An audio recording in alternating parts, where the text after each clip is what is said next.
Hello, Giants fans. Welcome to Giants Baseball 101. I'm Gabe Vaughn, your host. We got another subscriber, so I just wanted to say I think we're doing great. I'm sorry that I didn't announce the fact that I was going to be gone. I genuinely thought the Giants were playing on Thursday. I should have announced that on Wednesday, but I thought they'd be playing on Thursday, so I missed that. But hopefully you all saw the post, so sorry for the miscommunication there. The Giants beat the Red Sox in a 3-game series after losing on Friday. They went on to win on Saturday, and then today they beat the Red Sox 4-3 in 11 innings. And I just have to say that this extra inning thing with the Giants, something that's been totally and completely turned around. It used to be they could not win in extra innings. This year, that's just one of their key strengths, and now they do seem to have a real ability to perform under pressure, and their pitchers can just get out of those jams.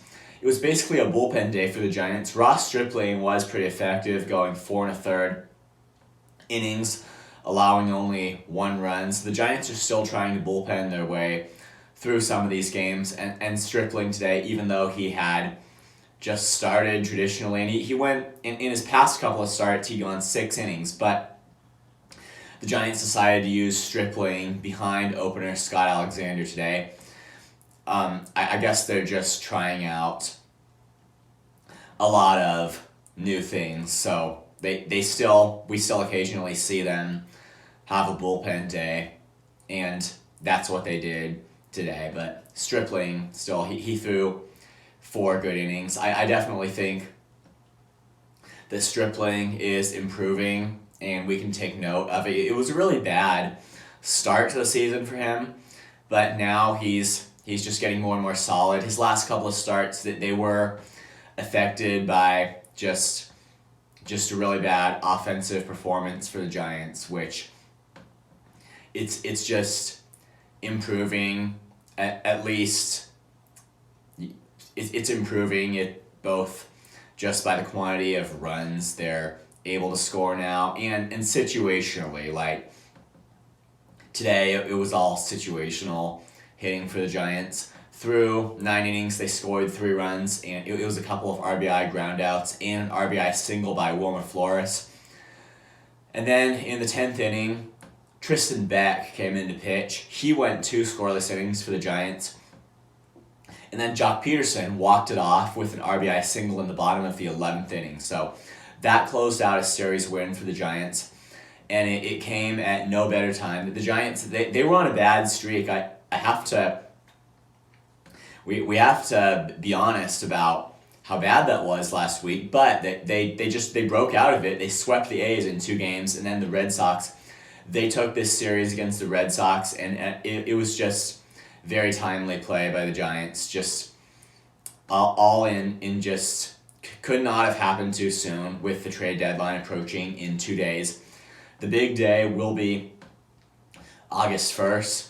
And last year, they had a 7-game losing streak, and then right before the trade deadline, they did rally enough to beat the Cubs 3-1. We remember that from a year ago, and it was pretty intense there, but it evidently wasn't enough to save the Giants' plans at the trade deadline. I think this time their impulse to buy at the deadline was even more aggressive than that of last year, and they were on a skid. And I would imagine that whether we hear about it a lot in the news or not, the front office considers these things like tougher decisions to make than we might think. So I think we can just say with confidence that this turnaround from the Giants just came at it might have been just the right time, because we really don't know what would have happened, but they turned it around. They got some hits in the right situations, and they won this series against the Red Sox with a final game today culminating in 11 innings. So that's the day for the Giants, and we go into the trade deadline now, it happens in a couple of days, and it's just, we really don't, I mean, occasionally you hear a report, but we really don't know a whole lot about what's going on behind the scenes. I mean, it's not hard to get updates about what teams are thinking of trading what players and which teams are going to be on the receiving end as well, but it is just, I think just over 90% of what goes on is behind the scenes, and we just don't know what offers the Giants are making and what offers are being made to them. So that's what's going to reveal itself in a couple of days, and the Giants have to do a lot to upgrade this roster so that they can for sure be a playoff contending team in the next couple of months.